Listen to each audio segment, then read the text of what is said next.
વિદ્યાર્થીઓ, આજે જીવવિજ્ઞાનની અંદર પ્રકરણ 5 સપુષ્પ વનસ્પતિઓની બાહ્યકાર વિદ્યાનો આગળ આપણે અભ્યાસ કરીશું. આજે જોઈશું પણ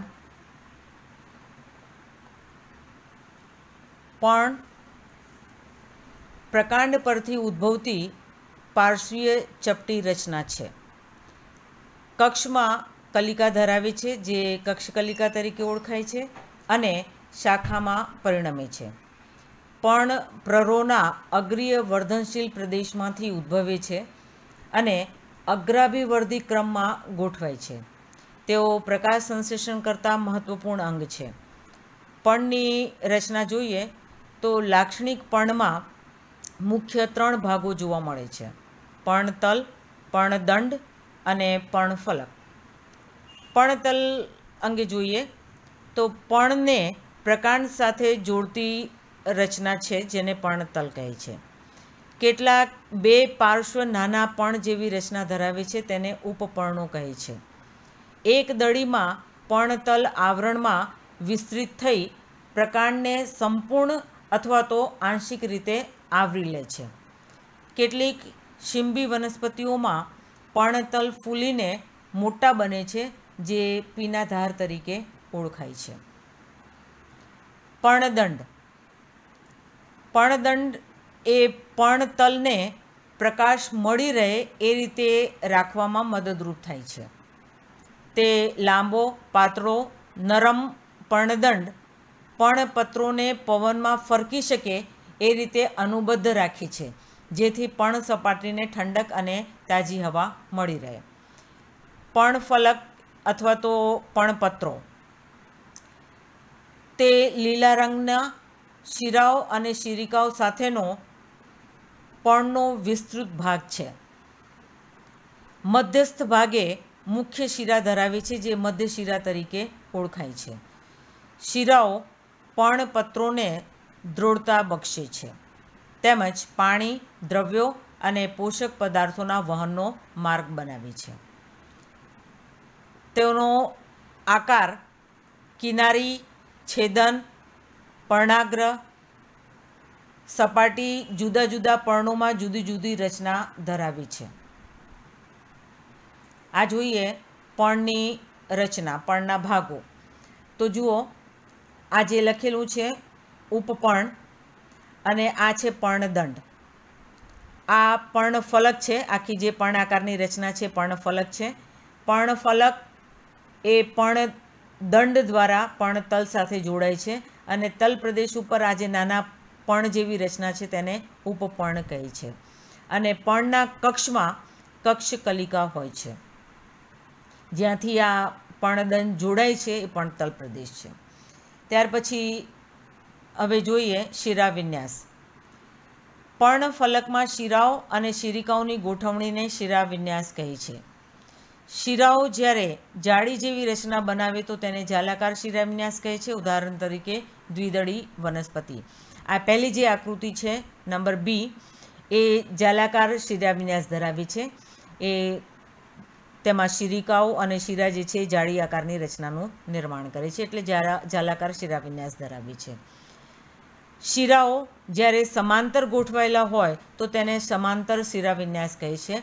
ઉદાહરણ તરીકે એકદળી વનસ્પતિઓ. આ બીજી આકૃતિ સી, એની અંદર તમે જોઈ શકો છો કે આ વચ્ચે મધ્ય શિરા દેખાય છે અને મધ્ય શિરાને સમાંતરે બીજી શિરિકાઓ ગોઠવાયેલી હોય છે, એટલે કે તે સમાંતર શિરાવિન્યાસ ધરાવે છે. પછી હવે જોઈએ પર્ણના પ્રકાર.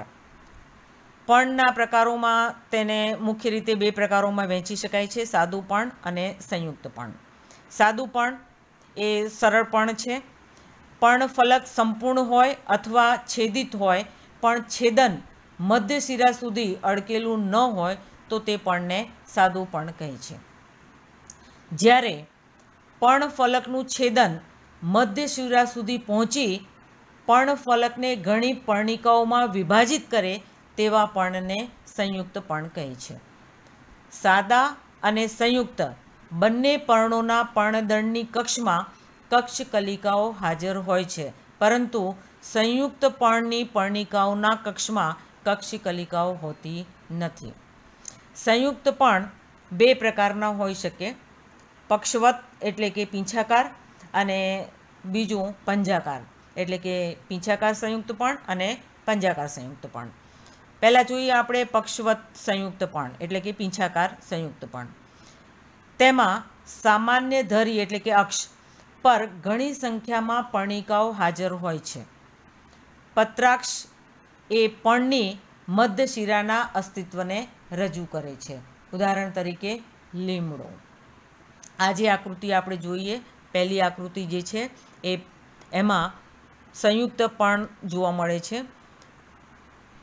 બંને તરફ જુઓ પર્ણ સંયુક્ત રીતે ગોઠવાયેલા દેખાય છે. આ પર્ણિકાઓ છે, આ મુખ્ય પત્રાક્ષ છે અને પત્રાક્ષ સાથે આ જે છે એ પર્ણિકાઓ ગોઠવાયેલી દેખાય છે. પર્ણિકાઓના કક્ષમાં કક્ષિકલિકા હોતી નથી. બીજી આકૃતિ એ પણ લીમડાની છે. એમાં પણ આ જ રીતે જે છે પીંછાકાર સંયુક્ત પર્ણ જોવા મળે છે. આ મુખ્ય પત્રાક્ષ છે અને એની સાથે આ પર્ણિકાઓ ગોઠવાયેલી છે.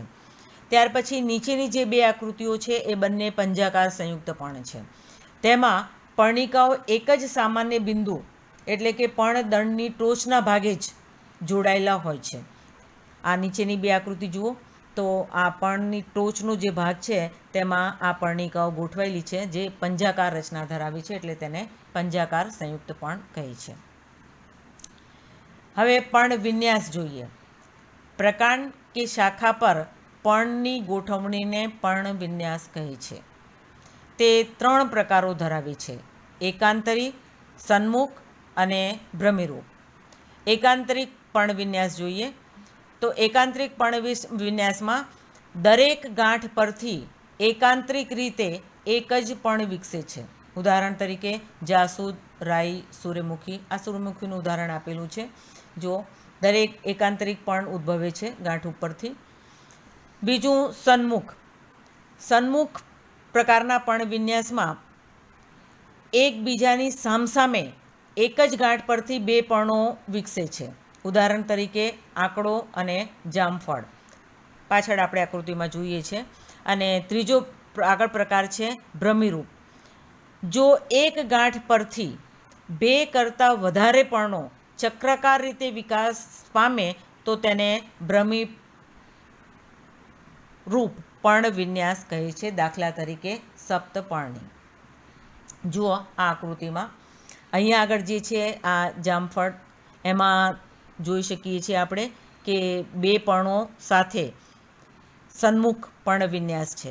એક જ ગાંઠ ઉપરથી 2 પર્ણો આપણે જોઈ શકીએ છીએ વિકાસ પામે છે, એટલે કે સન્મુખ પર્ણ વિન્યાસ ધરાવે છે.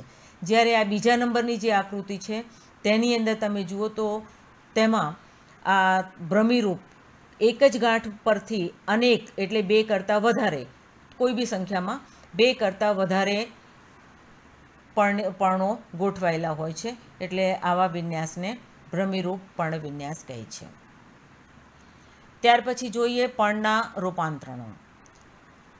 કેટલીક વનસ્પતિઓમાં કીટકોના ભક્ષણ માટે પર્ણો ઘણીવાર પ્રકાશ સંશ્લેષણ ઉપરાંત અન્ય કાર્યો રૂપાંતરિત થાય છે, જેવા કે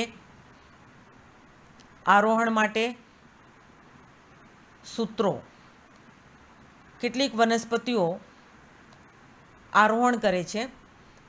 પ્રકાંડ નબળું હોવાથી તેઓ જમીન પર સીધા અને ટટ્ટાર ઊભી રહી શકતી નથી, એટલે પૂરતો સૂર્યપ્રકાશ મળી રહે તે માટે તેમાંથી કેટલીક સૂત્રો જેવી રચના ઉદ્ભવે છે અને એ સૂત્રો કોઈપણ આધારના સંપર્કમાં આવી તેની સાથે વીંટળાય છે અને આરોહણ કરે છે, જેથી એને પૂરતો વનસ્પતિને પ્રકાશ પ્રાપ્ત થઈ શકે. તો આરોહણ માટેના રૂપાંતરણોમાં સૂત્રો ઉદ્ભવે છે. પહેલી આકૃતિ આપણે જોઈ શકીએ છીએ વટાણા છે. વટાણાના ટોચ ઉપર આવેલી જે પર્ણિકાઓ છે એ પર્ણિકાઓ આવી સૂત્રો જેવી રચનાઓમાં રૂપાંતરિત છે, જે આધાર સાથે વીંટાળીને આરોહણમાં મદદરૂપ કરે છે. ત્યાર પછી જોઈએ રક્ષણ માટે. તો રક્ષણ માટે કંટકો આવેલા હોય છે. થોર પ્રકારની જે વનસ્પતિઓ છે તેમાં પર્ણ કાંટામાં રૂપાંતરિત થઈ જાય છે, કારણ કે શુષ્ક રણ પ્રદેશમાં ઉગતી વનસ્પતિઓ છે, એટલે પાણી મર્યાદિત પ્રમાણમાં હોવાથી પર્ણો પ્રકાશ બાષ્પોત્સર્જનના દરને નિયંત્રણ કરવા માટે પર્ણો કાંટામાં રૂપાંતરિત થઈ જાય છે. તો આ જે બીજી આકૃતિ છે એમાં આપણે જોઈ શકીએ છીએ કે જે કાંટા દેખાય છે એ પર્ણનું કાંટામાં રૂપાંતરણ છે અને રક્ષણનું કાર્ય કરે છે.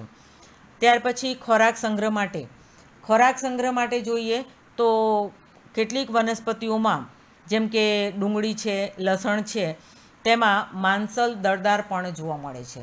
જોઈએ અહીંયા આગળ આ આકૃતિ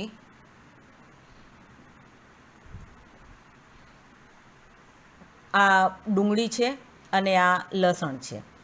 ડુંગળી અને લસણ એ બંને ખોરાક સંગ્રહ માટેના રૂપાંતરણો દર્શાવી છે.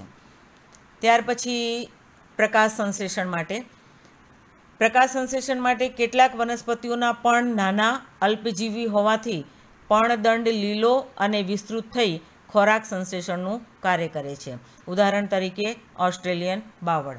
જોઈએ અહીંયા આગળ આ આકૃતિ ઓસ્ટ્રેલિયન બાવળની છે. અહીંયા ડુંગળી અને લસણ પછીની જે આકૃતિ છે આ બાજુ એ ઓસ્ટ્રેલિયન બાવળ છે. એમાં જે છે આ પર્ણદંડ તમે જોઈ શકો છો પર્ણ જેવા આકારમાં રૂપાંતરિત છે. પહોળું અને ચપટું બની અને પર્ણ જેવા આકારમાં રૂપાંતરિત થઈ પ્રકાશ સંશ્લેષણનું કાર્ય કરે છે. એટલે એને દાંડીપત્ર તરીકે પણ ઓળખાય. તે પ્રકાશ સંશ્લેષણ માટેનું રૂપાંતરણ દર્શાવે છે. કેટલીક વનસ્પતિઓમાં કીટકોના ભક્ષણ માટે પણ અનુકૂલિત રચનામાં રૂપાંતરિત થાય છે. તેઓ વધુ પ્રોટીન મેળવવા માટે કીટકોનું ભક્ષણ કરે છે અને એ માટે કીટકોના ભક્ષણ માટેના અનુકૂલન રૂપાંતરણ ધરાવે છે. દાખલા તરીકે કળશપર્ણ અને મક્ષીપાસ. જોઈએ આ આકૃતિ જે છે બંને એ આ પહેલા નંબરની જે આકૃતિ છે એ મક્ષીપાસ છે. અહીંયા જુઓ તમે તો ગરોળીનું ભક્ષણ કરતી દેખાય છે આકૃતિની અંદર મક્ષીપાસ કીટભક્ષી. પછી આ બીજી આકૃતિ જે છે એ કળશપર્ણની છે. એ પર્ણ જે છે કળશ જેવો આકાર ધરાવે છે અને જ્યારે કીટકો તેના પર આવે બેસે એટલે તે બંધ થઈ જાય છે અને કીટકને અંદર સમાવિષ્ટ કરી લે છે. આમ કીટકોનું ભક્ષણ કરતી આ કીટભક્ષી વનસ્પતિઓ છે.